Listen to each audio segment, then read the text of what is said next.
Om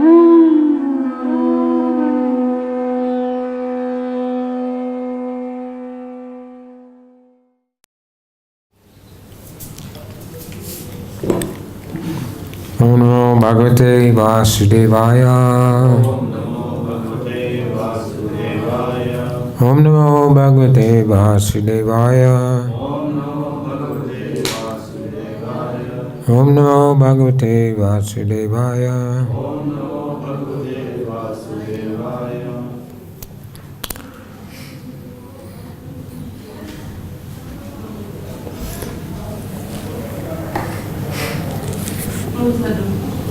Just one side, one side. One side, that's good. That's good. So we're reading from Bhagavad-Gita as it is, chapter 2.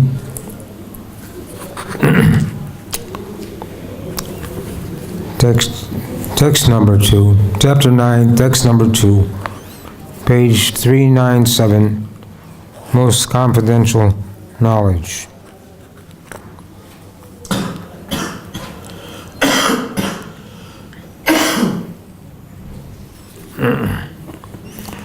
Rajavijja Rajaguyam Pavitramidam Uttamam Pachasvagamanam Dharmyam Sushukam Kartumavyayam Rajavijja Rajaguyam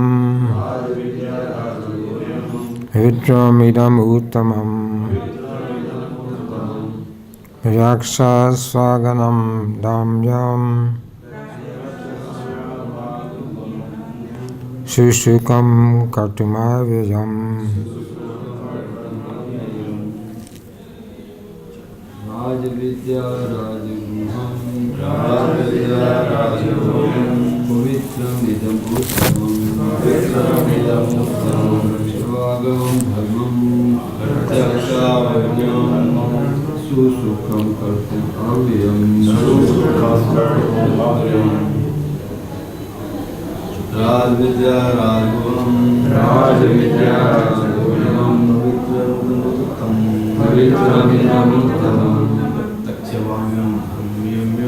Pratyakshavavyam Sukham Kurtavyam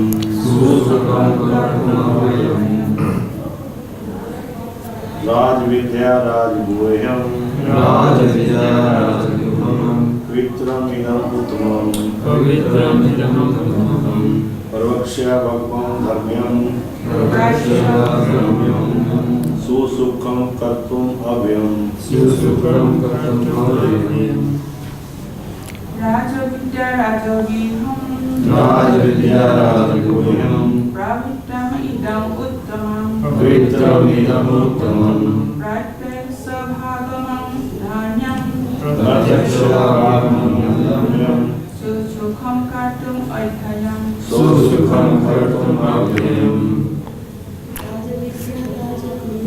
Rajavidya Rajaguyam Pavitramidam Uttamam Pratyakshavagamam Dhanyam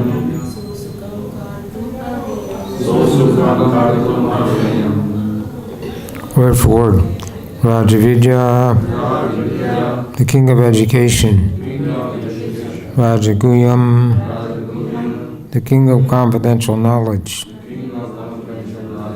Vitram, the purest. Idam, this. Uttamam, transcendental. Pratyaksha, by direct experience. Avagamam, understood. Dharmyam, the principle of religion. Sushukam, very happy. Kartum, to execute. Avyam, everlasting. Translation: this knowledge is the king of education, the most secret of all secrets, is the purest knowledge, and because it gives direct perception of the self by realization, is the perfection of religion, it is everlasting and joyfully performed. Please repeat. This knowledge is the king of education. The most secret of all secrets is the purest knowledge, and because it gives direct perception of the self by realization, is the perfection of religion. It is everlasting and joyfully performed. So this is a long purport, and yesterday Keshidamma Prabhu gave class on the first 5 paragraphs of this purport. So I'm not going to read that. We'll go to the 6th paragraph. First, Om Arganataram Dasya Janandana Sakaya Sakshu Amitam Jena Tasme Shigurve Namaha Sri Chaitanya Manobhistam Stapitam Yena Bhuzle Swayam Rupa Gadamayam Danti Swapadantikam Sri Krishna Chaitanya Prabhu Nityananda Sri Advaita Gadadhar Srivasade Gaur Bhaktivinoda Hare Krishna Krishna Krishna Hare Hare Hare Rama Rama Rama Hare Hare. So in this very nice verse and purport, so we can read what this says in his book, Surrender Unto Me, the purport for this verse. Susukam indicates that this knowledge will bring us great happiness and that its application to devotional service is joyfully performed. Bhakti-yoga is joyfully performed because it entails using our senses in Krishna's service. Bhakti-yoga does not require, as Jnana-yoga does, that we renounce all activities. Renouncing sense activities does not bring happiness, but rather dryness and misery. Bhakti-yoga is also easy to perform. We'll find out in the text 26. A devotee need offer only a leaf, flower, fruit, and water to satisfy him. Pure devotional service beyond the mode of nature and transcends liberation.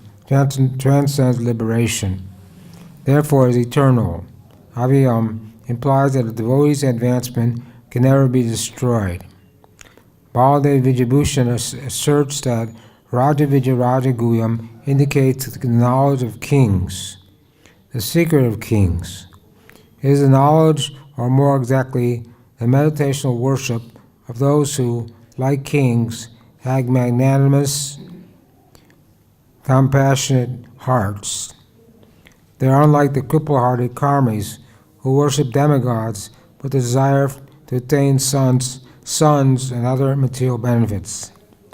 Kings, even when they fail to hide their treasures of gems and other valuables, keep their private counsel very hidden. In the same way, even if my devotees do not conceal other kinds of knowledge, they keep this knowledge concealed. Just as kings may fail to hide their treasure, but they keep their private counsel very hidden. That could also mean that they don't disclose their mantra if they haven't or given a mantra. Now in this, on page 399, purport begins. It is said that the execution of devotional service is so perfect that one can perceive the results directly.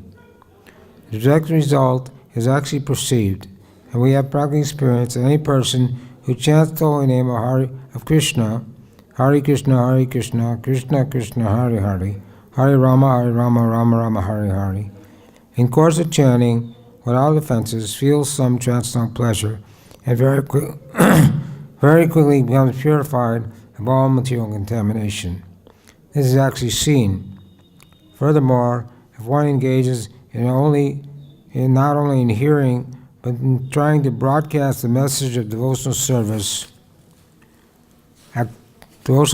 activities as well, or if he engages himself in helping the missionary activities of Krishna consciousness, he gradually feels spiritual progress.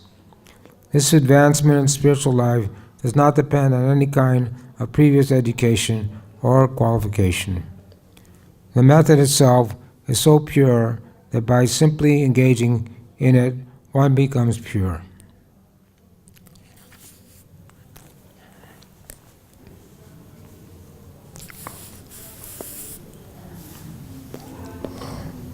So we have this experience every day. When we do kirtan in the temple room, people come who don't perform any sadhana. Maybe they're coming for the first time, or maybe come many times. But when they hear the holy name, they feel some transcendental pleasure. And it says here, in the course of chanting without offenses, feel some transcendental pleasure and very quickly become purified of all material contamination. So, of course, one has to chant without offenses and follow the regulated principles to get the desired result. But the holy name, Goloke Premadana, Harinam Sankirtana. The holy name has descended from the holy world, from the spiritual world. It's not a material sound vibration. Because we know any material sound vibration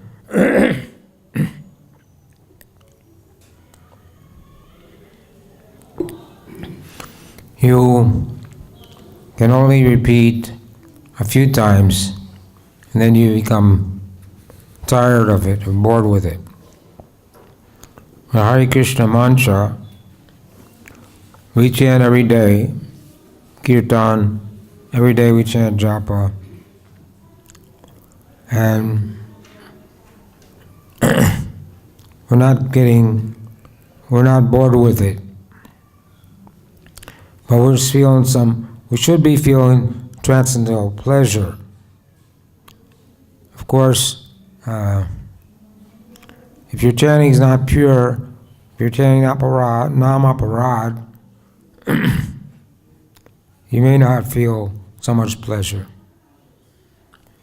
But if you're chanting namabas or shudanam, then ecstatic symptoms will be there. And a person can't be a pretender. One time, the one snake charmer was doing a dance. Then Haridas Thakur came along, and he started to do a dance. And the snake charmer just stepped aside and watched. And Haridas Thakur was in ecstasy. And he danced and danced for some time. Then he went away. So one man in the audience, there was a crowd of people watching, thinking that Haridas Thakur has got so much respect and fame that I'll do the same thing. So he started dancing and exhibiting ecstatic symptoms. And the snake charmer took a stick and started beating the man until he ran away, screaming in pain. So they asked the snake charmer, well, why did you beat this man and you didn't beat Haridas Thakur? He said, because I can understand that Haridas Thakur was a genuine devotee and that this man was a cheater. So the Krita Sahajayas, they take the motions of sheep, they try to imitate Krishna's pastimes. But this will not help one make advancement in devotional life or get free from the cycle of birth and death. They're considered offenders, people who try to imitate Krishna's pastimes, especially that of Rasa Leela, dancing with the gopis. This is offensive. Sometimes we see in this temple in Braj, men dressed in saris and think themselves gopis. But this is an offensive mentality.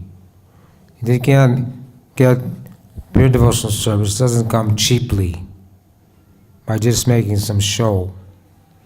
And in Bengal, people do Leela Kirtan and make a show, ecstatic symptoms, but then after the program's over, they are seen outside smoking beedies, or they have a girlfriend, or this and that, doing all nonsense. So it's just a show. They don't get the real benefit of chanting the holy name. But here it says, they become very quickly purified of material contamination.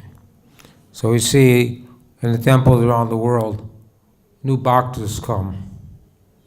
And generally people in the material world are addicted to taking intoxication, eating meat, gambling, having illicit sex. And to get people off intoxication, there's many kinds of organizations for that. But when one comes to Krishna consciousness, he can easily give up intoxication. And he can easily give up gambling, illicit sex, meat eating, because it says paramjisvar nivartante, because one gets a higher taste and he can give up the lower taste. So it's if one sticks to the process of devotional service, chant 16 rounds every day very carefully, very attentively, then desire for the lower taste, intoxication, illicit sex, will gradually go away. But if one's not careful, doesn't chant properly, then sometimes a person again becomes victimized by sinful activities. But Krishna says that even if one commits the most abominable activity, if he's engaged in devotional service, if it's an accidental fall down, then he's still considered saintly. So, and he says, tells Arjuna, declare it boldly that my devotees never perish. So Arjuna said, asked Krishna, why do you want me to say it? Why don't you say it? And Krishna said, because I'm a Brijbasi, and Brijbasis are known for not keeping their promises. So if I say it, people won't believe me, but if you say it, people will believe you. Name bhakti pirachati, my devotee never perish. So in the course of devotional service, this is called weakness of heart. Maybe there, and one may get in bad association or some way or another have an accidental fall down. But that person should not be derided or criticized, but if he continues the process of devotional service, the only rectification of praishchitta is to continue chanting the holy name and be repentant. It's not that you can commit sinful activities and go on chanting and think that I will rectify, be purified. The seventh or ninth offense, chanting the holy names, commits sinful activities under the strength of the holy name. So he's never developed that mentality that even though I'm committing sinful activities, I'm chanting so I can commit sinful activities and there won't be any reaction. So if someone does commit an act, some sinful activity, if it's by accident, he continues the same activity over and over again. But he rectifies himself, and Krishna purifies himself from within the heart. He doesn't have to do anything else.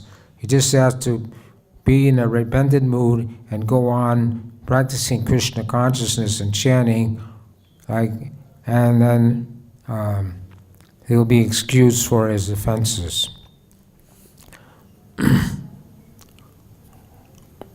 So Prabhupada says here that furthermore, if one is not only hearing, but also trying to broadcast the message of devotional service, devotional activities as well, or if he engages himself in helping the missionary activities of Krishna consciousness, he gradually feels spiritual progress.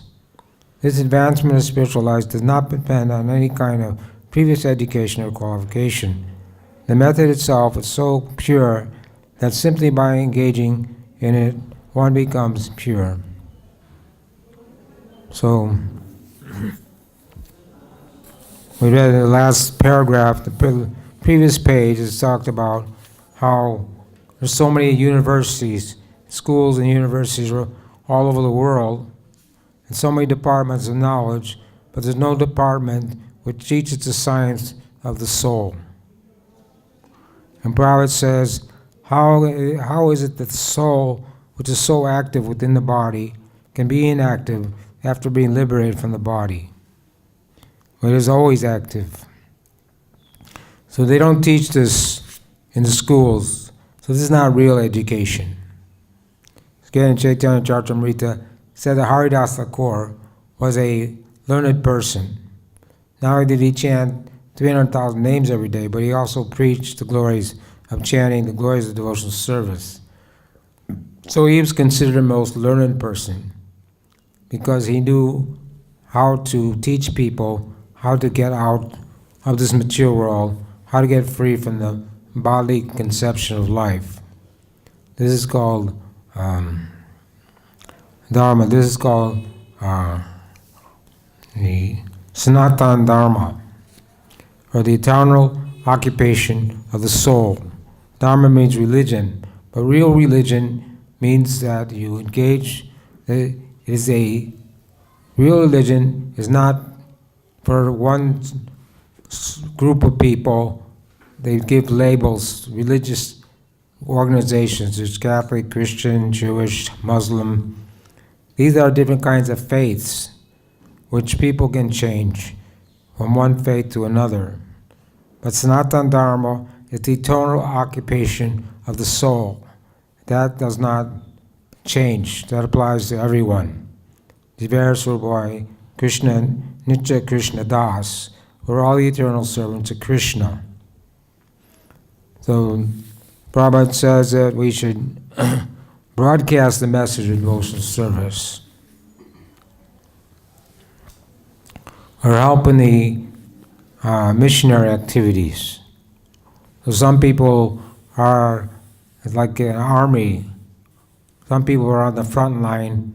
Many sannyasis are going all over the world to preach Krishna consciousness in far-off places, in different countries, outer Mongolia, China, Tibet, so many places where it may be difficult to preach, but still they're taking the risk in frontline soldiers.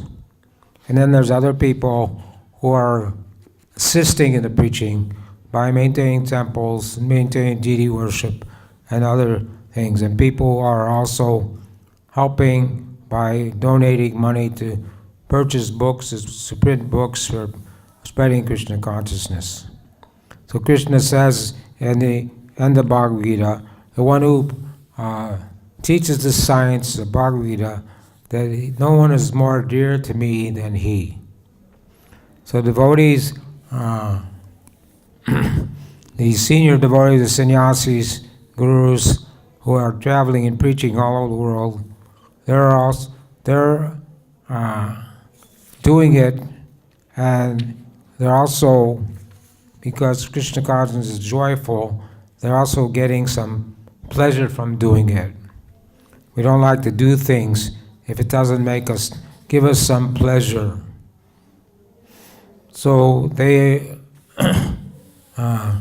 by preaching, they're following the orders of Srila Prabhupada. He wanted this, and because Prabhupada followed the orders of his spiritual master, was to preach Krishna consciousness to the English-speaking world. When Prabhupada was a boy, or after he finished his school, when he was 22, his friend said we should go and see this sadhu. And Prabhupada had seen so many sadhus, his father would invite people for prasadam every day. So not less than 5 sadhus would come every day. So Prabhupada saw so many sadhus, he wasn't impressed by them. So he didn't want to go. But somehow his friend convinced him he should go. So the first meeting, Bhaktisiddhanta looked at Prabhupada and said, "You're a young man, and now you should take up this mission and spread the mission of Lord Chaitanya all over the world, to the English-speaking world." Of course, Prabhupada was a little shocked. He would hear that, and he tried to argue that said that since India is not independent, who will listen to this message? But Bhaktisiddhanta said, no, we cannot wait for independence. This is material consideration. This movement is spiritual, has nothing to do with any material consideration. So the Prabhupada took that as his life and soul, Eke Guru Nandana.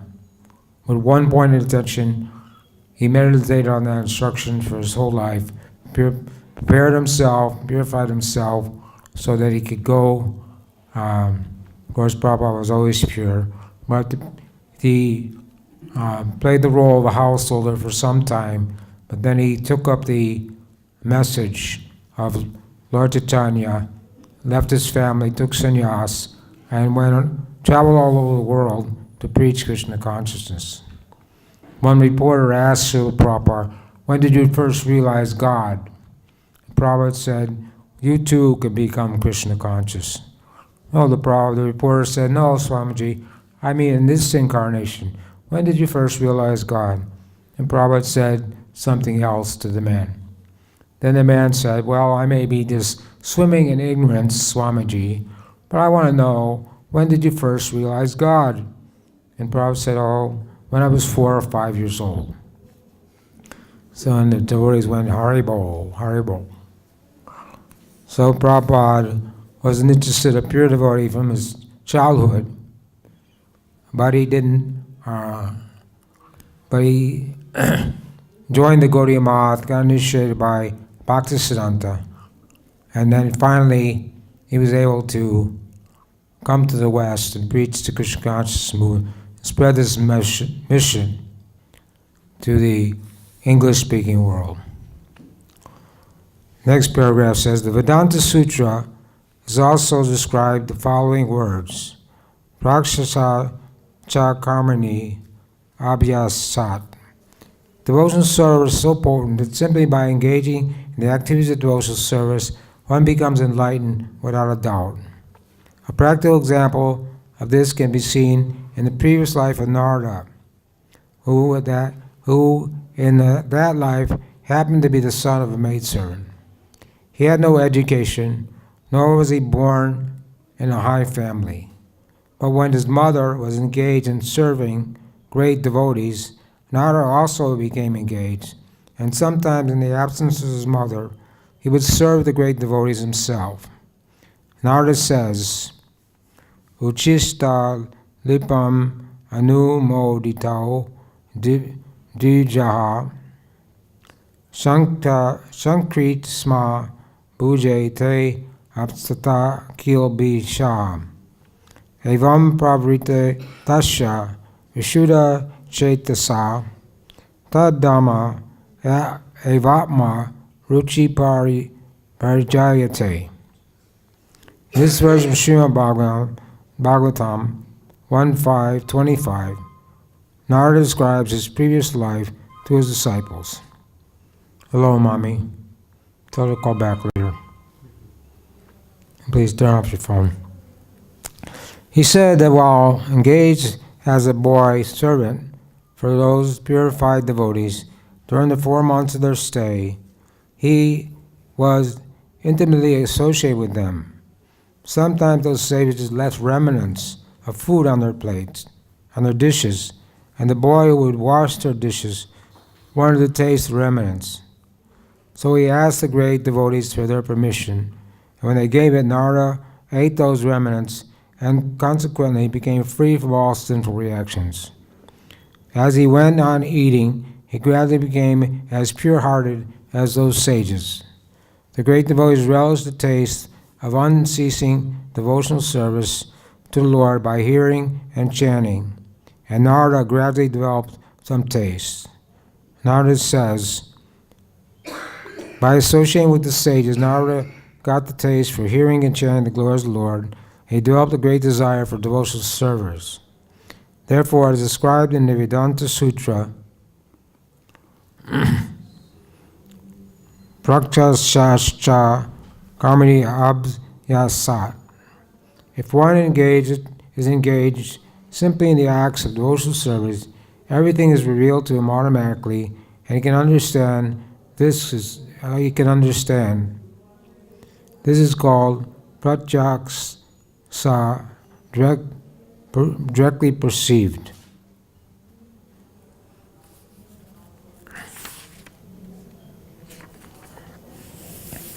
So it's in the 7th canto that previously Narada Muni was Ubabara. He was a very demigod with a very handsome form. So he enjoyed many beautiful women. So one time the Sankirtan party came by, chanting the glories of the Lord. And Narada Muni was singing cinema songs or mundane songs. So they didn't like that. So they cursed him that you have to take birth as a Sudra, devoid of beauty. So this is what happened. Because of a curse, Narada Muni became the son of a maidservant. And of course, sometimes we know that when people get cursed, it turns out to be a benediction. In this case, it also turned out to be a benediction. So Narada Muni got to, even though he was a 5-year-old boy, he wasn't interested in playing or nonsense things that 5-year-old boys do. He was always very serious. And he served these great souls. It was Chaturmasya. So 4 months, rainy season, the Paramahansas or the itinerary preachers, they stay in one place. So for 4 months, Narada Muni stayed there with his mother. His mother was a maidservant. He didn't have a father. And so he would serve the great souls. And says here, took their permission and we eat the remnants of their food. So even Prabhupada says you don't even have to ask permission. You can take the remnants of a pure devotee. Of course, you have to, not while he's taking, but after he finishes his prasadam. So the remnants of a devotee food, there's the prasadam that comes off the altar. It's called Mahaprasadam. But when a great devotee honors that Mahaprasadam, it becomes Mahaprasadam. It's even more purified. So we don't eat prasadam, we honor prasadam for the service of Krishna. Saira Vijaya. We sing that song, glorify prasadam, so we honor prasadam as a service to Krishna. So Narada Muni did that. So not only the prasadam, but the water that washed the feet of a devotee and the dust from a devotee, these three substances are very potent. So if some great sage, great devotee comes to your house, you should, with his permission, wash his feet and serve him in so many ways. When Mahaprabhu was in household life, 21 sannyasis came to his house. So he told his wife to go in the kitchen and cook prasadam for all these sannyasis. But there wasn't any ingredients for cooking. And when she went in the kitchen, all the ingredients were there. So then she cooked everything, and finally when it was ready, Lord Chaitanya had all the sannyasis sit down, and he personally served them to show the example how one should treat guests who are sannyasis, especially sannyasis. So it's the duty of the householder to invite sannyasis to their house and give them prasadam. This is the so Narada Muni became purified by eating the remnants, and then his mother died, and by God, one day she was milking a cow and she got bit by a snake. So he didn't have any mother and he didn't have a father. So even though he was a 5-year-old boy, he began traveling from village to village, town to town. He went all over so many places. Finally, he sat down and in meditation. And in his meditation, he got the darshan of Lord Vishnu. But Lord Vishnu told him that this is the only one time you get my darshan, but because you're not fully purified yet, but in the next life, so Narada Muni eventually, when the Lord Brahma's life ended, everything was wound up, he came out as Narada Muni, who is the Devarshi Narada, the best of all the demigods, who's traveling, constantly traveling and preaching the glories of the holy name. So the word Dharmya means the path of religion. Narada was actually a son of a maidservant. He had no opportunity to go to school. He was simply assisting his mother, and fortunately, his mother rendered some service to devotees. The child also got the opportunity, and simply by associating, achieved the highest goal of all religion. The highest goal of all religion is devotional service. As stated in Srimad Bhagavatam, Savai Punsam Paro Dharmo Ito Bhaktir Hoksije.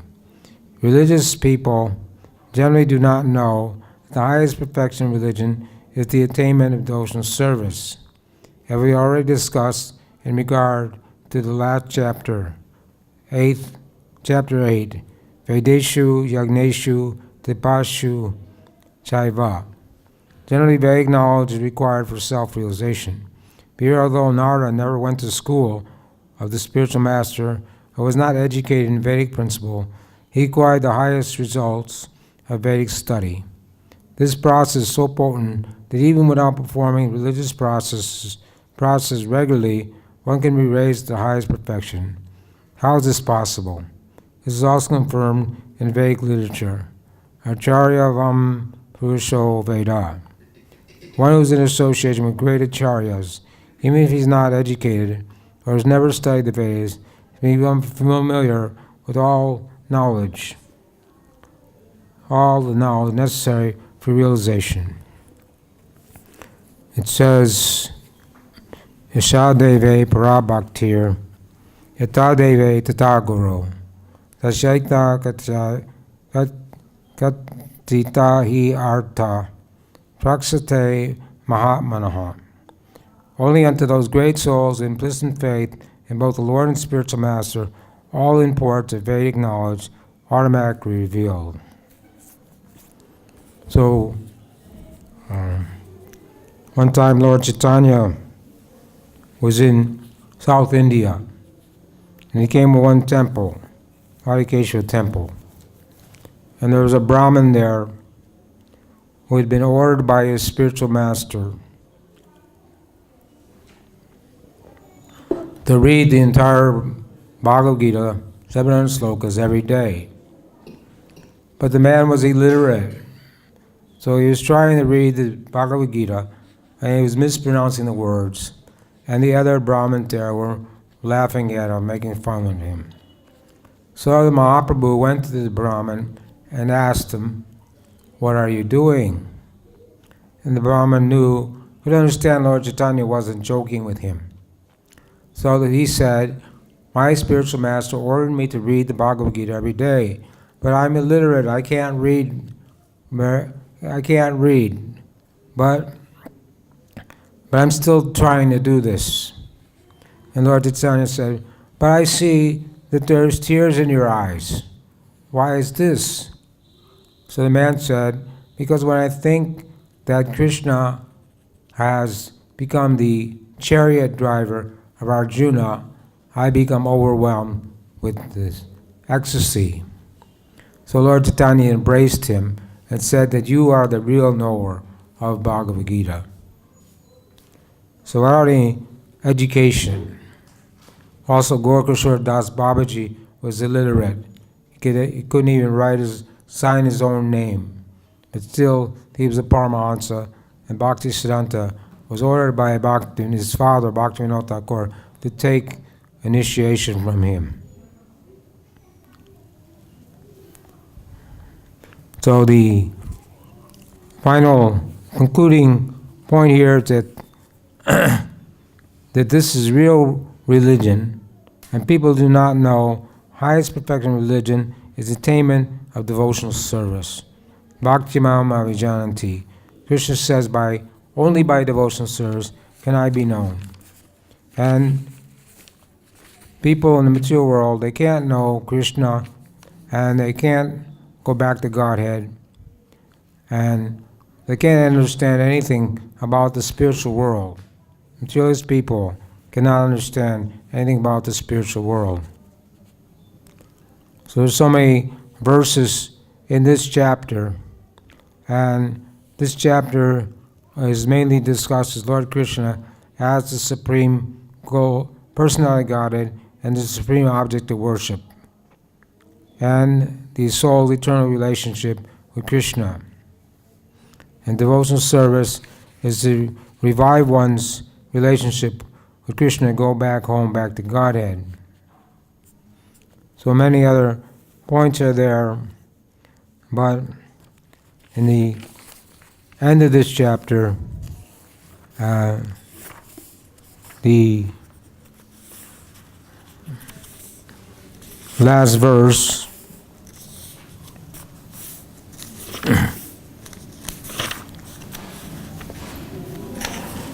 says,